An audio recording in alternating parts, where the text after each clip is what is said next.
they couldn't do it at home. After that, we signed the bipartisan infrastructure law, a once-in-a-generation investment to rebuild roads, bridges, ports, airports, and deliver water and high-speed internet to every American. And again, Joe, thank you for your help on that. To date, over 35,000 projects are either funded or already underway across the country, thanks to that law. This includes hundreds of high-speed internet projects in rural and tribal communities.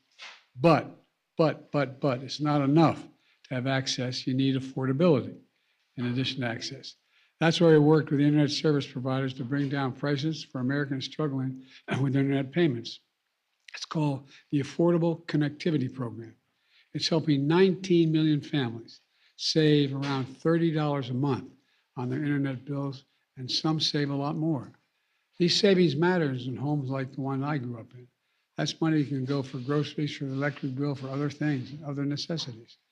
Kamala has traveled across the country working with state and local officials to make sure people know about this program. And several groups and companies here today have helped millions of Americans sign up through the Online for All campaign. Online for All campaign. Now we're working with Congress to extend this bipartisan program. For folks looking for an affordable internet plan, just go to getinternet.gov. Getinternet.gov. And today we're taking another big step toward Internet for All. We're announcing over $40 billion to be distributed to 50 states, Washington, D.C., and territories to deliver high-speed internet in places where there's neither service or it's too slow. And folks, and that includes rural communities like Appalachia, towns that Joe represents. It includes tribal lands from Alaska to the Dakotas, coastal towns from Hawaii to the Pacific Northwest. It also includes suburban communities, even cities, neighborhoods, and where there's a lot of features you think is automatic, where some still have to use dial-up connections to get online. The funding for each state and territory is based on their specific needs, how many of their residents currently lack internet access, and what it will cost to provide that access. With this funding, along with other federal investments, we're going to be able to connect every person in America to reliable, high-speed internet by 2030.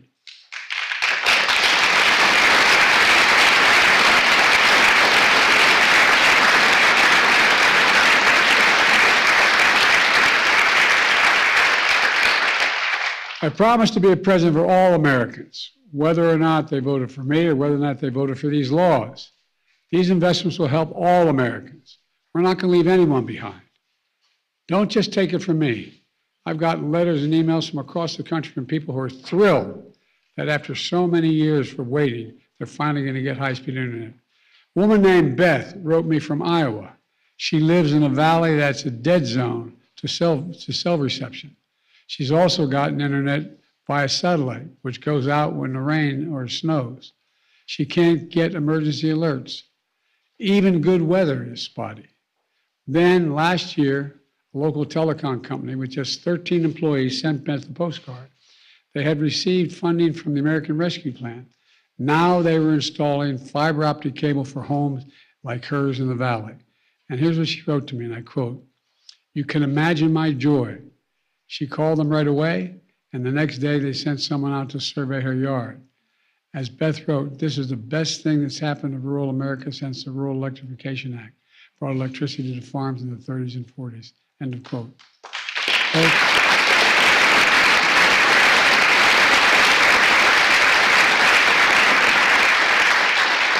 Plus, this investment means something else as well. Good paying jobs. Good paying jobs.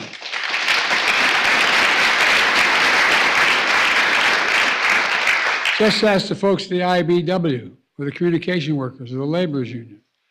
They're putting thousands of people to work laying fiber optic cable across America. And the cable will be made in America. Let me say it again. The cable is going to be made in America.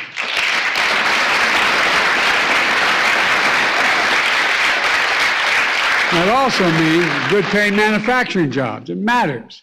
Folks, here's the bottom line. By investing in America, we are delivering results. More than 13 million jobs created since I took office, nearly 800,000 manufacturing jobs. As a lot of folks have tired of hearing me saying, where in God's name is it written that we can't be the leading manufacturer in the world again? Where is that written? You know, since I've been in office, we've attracted $490 billion, $490 billion in private investment in new manufacturing, like semiconductors, electric vehicles, batteries, fiber optic cable, and we're talking about here today. More people are starting small business than ever, and everyone who applies for small business lines is a sign of hope. All told, this is the strongest, fastest economic growth anywhere in the world. Jobs are back. Manufacturing back. In many places that have been left behind, pride is coming back as well. You know, a lot of us lived in communities where they had thriving manufacturing bases and seeking cheaper jobs moved overseas. Not only did you lose the jobs, but guess what happened? You lost pride in that neighborhood that you came from. Everybody knew they worked at the steel mill, they worked there, they worked whatever it was. In my case, it was coal mines and then steel. And folks, let me close with this. Connecting everyone to America, to affordable, reliable, high-speed internet. It's a bold goal, but we're a great nation, especially one as vast and geographically diverse as ours. It's even bolder. You know, we are all well on our way. We're just going to have to keep it going. And as was mentioned earlier, just remember, it's never been a good idea to bet against America. And let's remember who we are. We're the United States of America. There's nothing beyond our capacity. God bless you all, and may God protect our troops. Thank you. Coming.